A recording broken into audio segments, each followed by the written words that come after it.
Hello and welcome. My name is Idris, and today we're making another hard surface sculpting using ZbrushCore, but this time we're making a sword.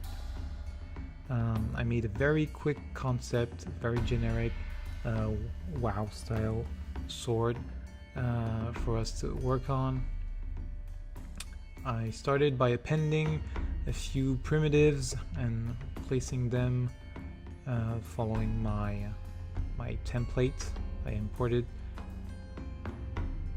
If you want, for this video I'll be uploading the video in real time. You can watch without the comments. So if you want to see any part in real time, you can look at that video. I'll have a link in the description.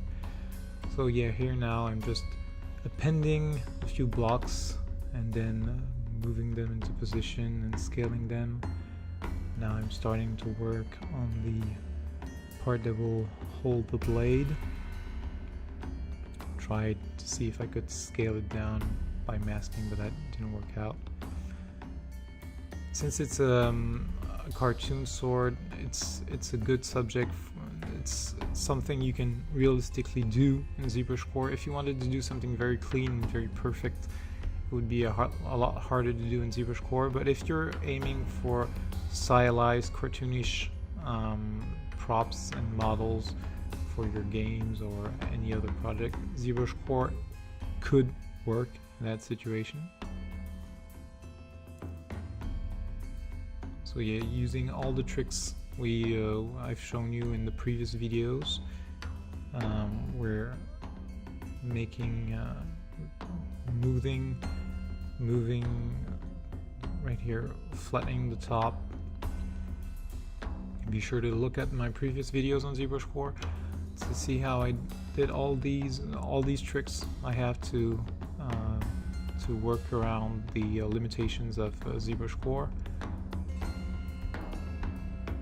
Moving the hilt around,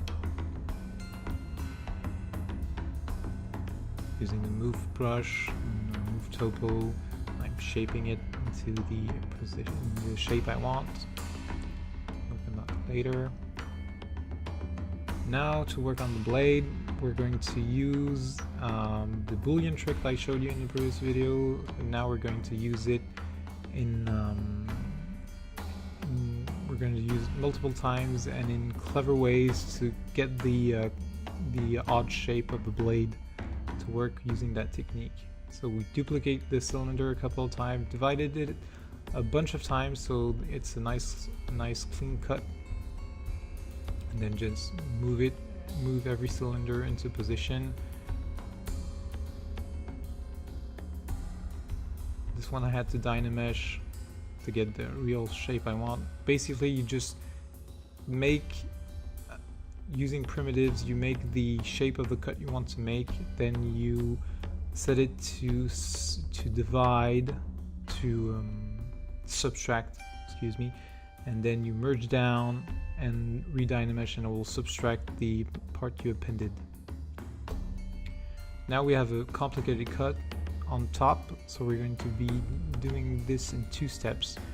First, we're going to make a cut that is the shape of the blade inside of a square, and then we're going to use the square to make the final cut. This is the first cut inside the square that matches the shape of the blade we want, and then we subtract that to the shape of the blade. Scale the blade correctly, and we're going to mask the parts we want to keep, the parts we don't want to work on. That's what that thing is for.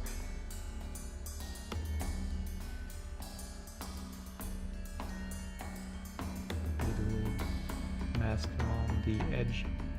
And then using trim dynamic, we're going to make the edge of the blade.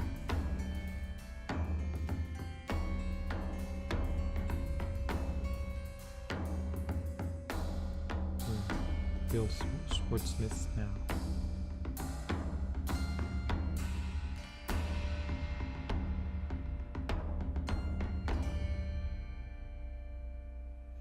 So yeah, you just work your way around the sword and make the cut you need. Then go around the blade with the hard polish brush to clean everything up. Smooth some parts that got a bit wonky. Hard polish. Just clean everything up. Take your time. The more time you spend, the better the result. If things look a bit odd, smooth them out and redo them.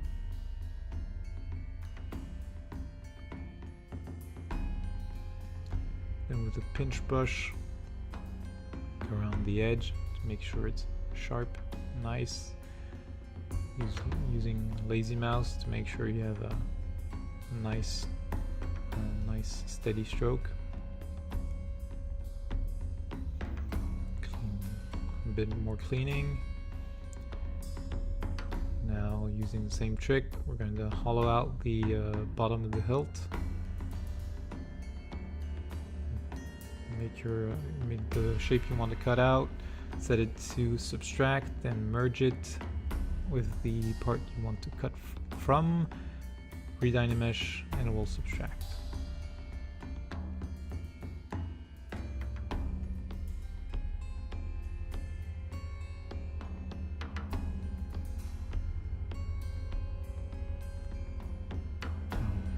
Work on the hilt using the clay brush tool. No, wait, the bottom of the hilt first.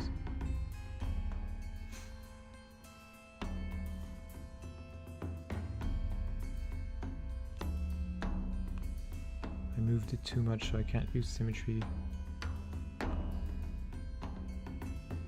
So I just flattened the bottom, moved it into position. That's good enough.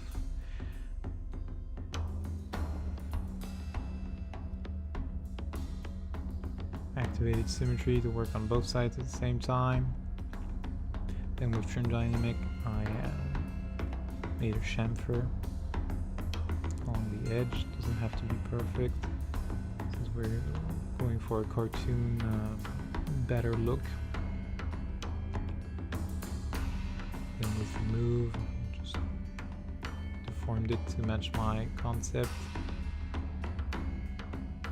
And then I made another cut using a cube to give it some interest.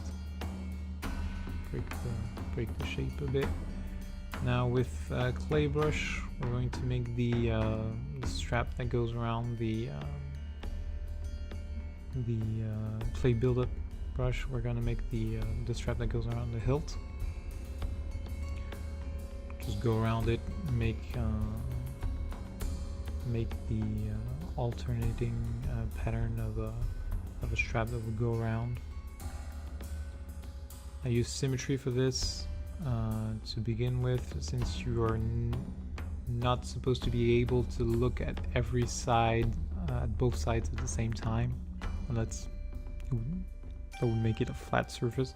Since it's a circular surface, a rounded cylinder, you're not supposed to see both sides at the same time. So using symmetry shouldn't be a problem. Then I broke the symmetry on the front of the blade.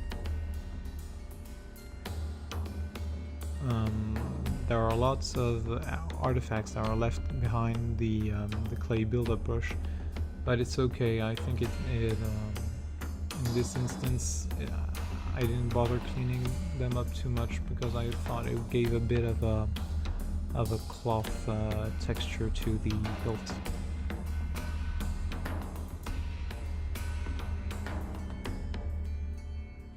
When you look at it from afar, it gives it a bit of texture. Cleaned up the blade a bit, and then we're using the Damon stain brush. We're going to make some cuts to give it some texture and make it a bit more interesting.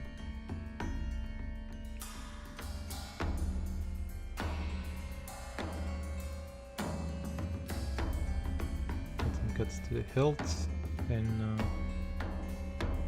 going with the hard polish brush. Gonna make some indents and clean up some of those cuts we made, just to break up the surface a bit and give it more interest. And there you go. It's a sword made in an hour. If you have any specific questions, please ask them away in the comments, and be sure to look at my previous videos if you have more questions about these techniques, and you can have a look at the real-time video in the description. I'll see you guys next time. Cheers.